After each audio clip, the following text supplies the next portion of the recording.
momentul în care Sir Francis Bacon a anunțat că realitatea ni se prezintă doar atunci când acordăm atenției lumii simțurilor, singura care ne oferă realități.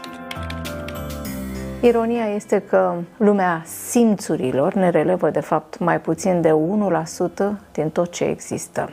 The nervous system is that thing that gives us the picture of our realities. That is, our realities, that reality which you see all around you, the flowers and the chairs and the microphones and the teacup, is given to us by our senses. Yeah. We don't see light which is beyond UV and beyond infrared. We hear only a limited scale of vibrations, like, for instance, we hear anywhere from 52 to 20,000 maximum. In other words, all our senses are limited. So, with these limited senses, we naturally are seeing through a very narrow kind of tube or very narrow slit in the total reality there is. Now, as you're evolving, what happens is that slit opens up more and more and more. So you see more and more of that reality, and we assume that we see different realities. They're not very different realities, but rather a very extended, broad view of one very large reality. Isaac Bentov a înțeles că întreaga materie vibrează și a perceput realitatea ca o hologramă gigantică interconectată, ceea ce înseamnă că fiecare mică celulă unitară din marea structură, cosmosul, conține informația despre întreaga structură mare. Potrivit lui Bentov, cu cât celula unitară este mai mică, cu atât informația este mai difuză, dar tot există. El susținea că noi, ființele umane, ca parte a acestei mari structuri, conținem informația despre univers exact așa cum fiecare celulă din corpul nostru conține informația despre întregul corp. Implicațiile sunt imense. Una dintre acestea este că moartea s-ar putea să nu fie sfârșitul.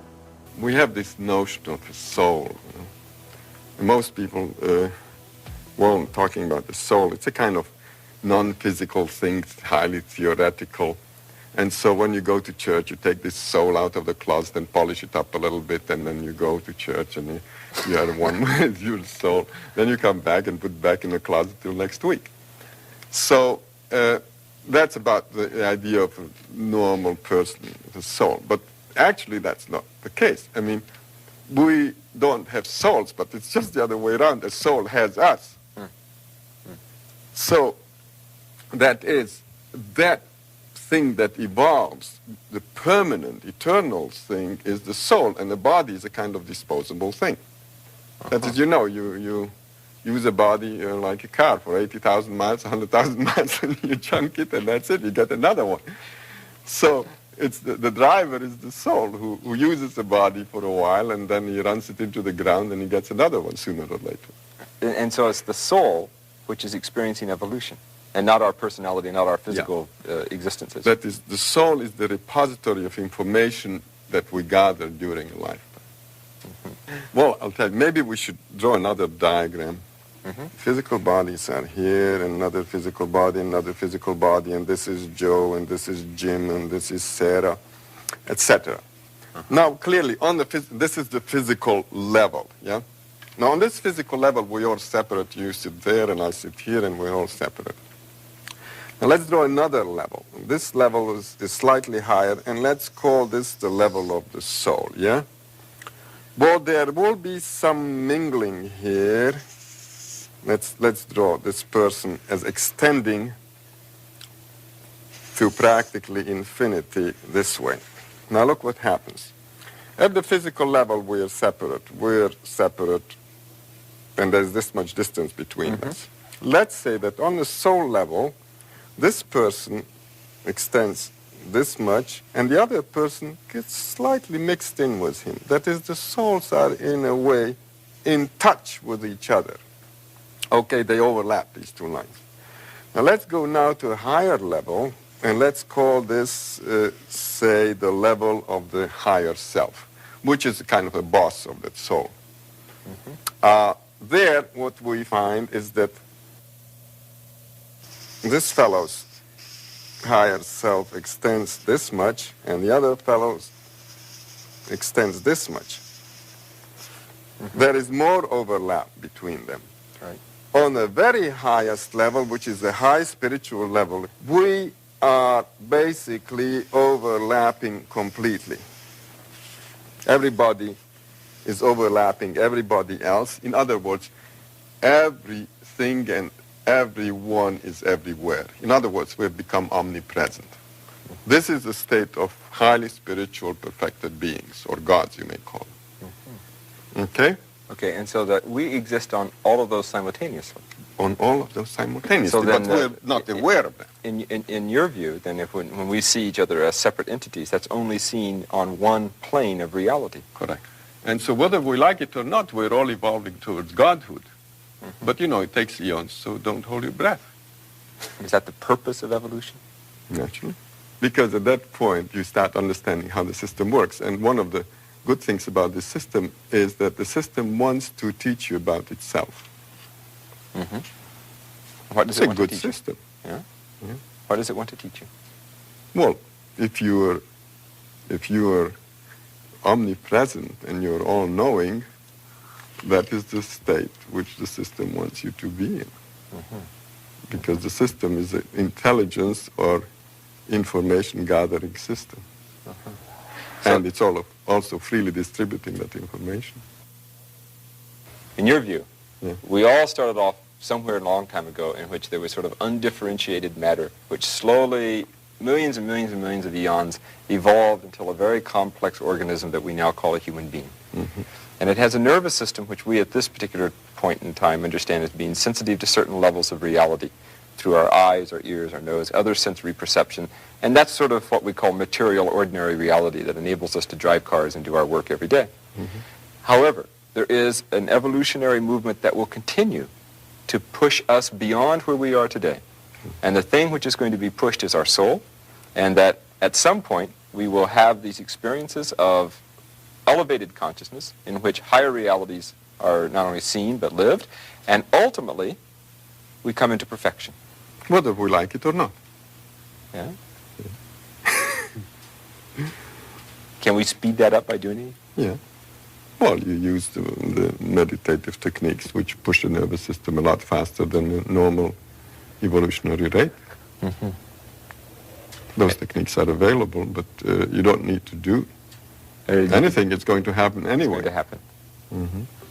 Itzhak Bentov a murit la doar câteva luni după ce a acordat acest interviu celebru și la un an după ce publicase prima sa carte. În 1979, Itzhak Bentov urma să aibă o întâlnire cu o echipă de cercetători japonezi, cărora, cel mai probabil, avea să le prezinte descoperirile sale. Zbura de la Chicago la California cu American Airlines, dar doar la câteva secunde după decolare, unul dintre motoare s-a desprins, iar avionul s-a prăbușit. A fost cel mai grav accident din istoria Statelor Unite, iar Bentov a fost una dintre cele 273 de victime. Pentru unii un accident tragic, pentru alții o coincidență tulburătoare, având în vedere natura cercetărilor sale.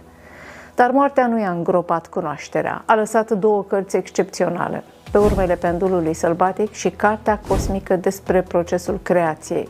Pe aceasta a doua nu a reușit să o termine, fiind finalizată de soția sa, Mirtala Bentov, care a adunat toate manuscrisele, notițele și schițele sale. He saw reality as a hologram. It's a totality in which every part is related to every other part, and they're all interdependent. And this hologram he perceived as vibratory in nature. In other words, as he said, it's an off and on reality, and we are only part-time here. It's an oscillating field.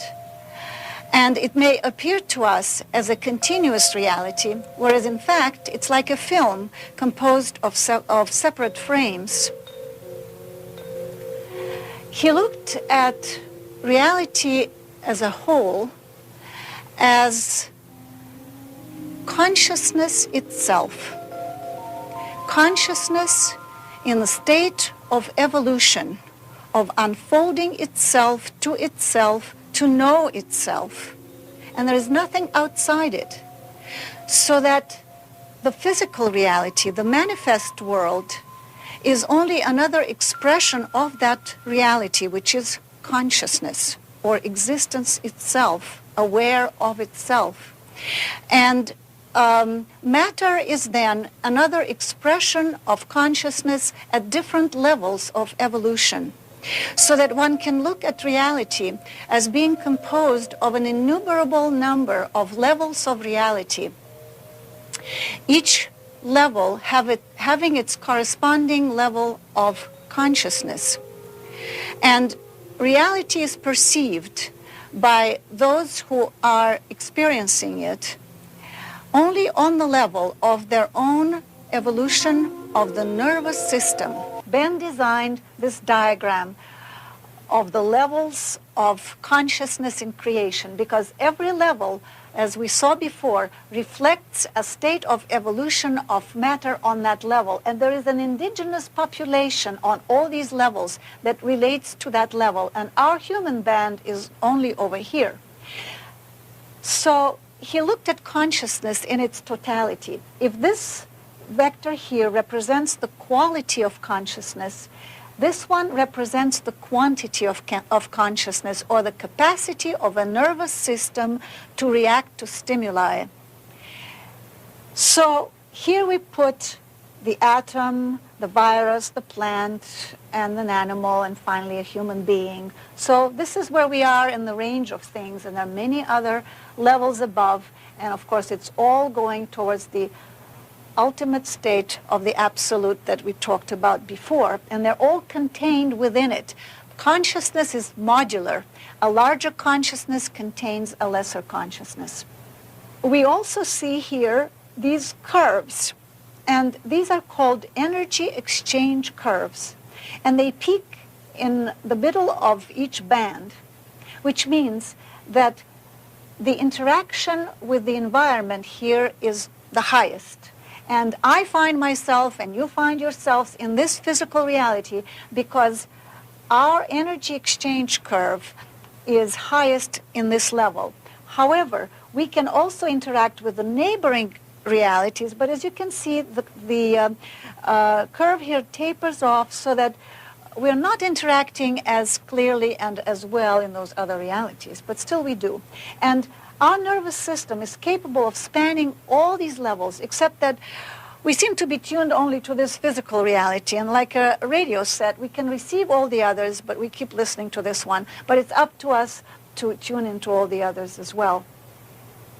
Now, the reality below us is the animal, plant, mineral. Those are the realities that Castaneda talks about, for example, in his books, the interaction with those realms.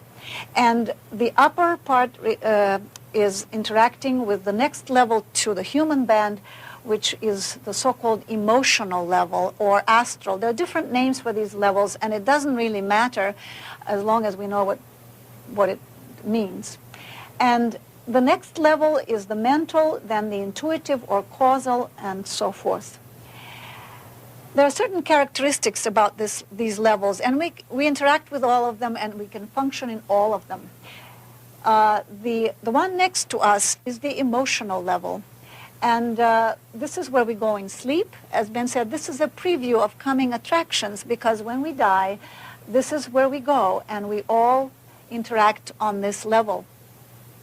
The next level is the mental level, and emotions, in fact, are not allowed there, so that before you can cross the boundary, it's almost as if there is a customs official who says, any emotions to declare, and down you go if you can't release emotions that are negative. Actually, the emotions such as fear or anger. However, love, which sometimes is perceived as an emotion, is what Ben called is the glue of the universe. And without it, in fact, you can't even go higher. So when you abandon those emotions, you can enter the mental level, and here your reality is what you think. It is also so on our level, but to a lesser degree. But here you're actually creating your reality by what you think.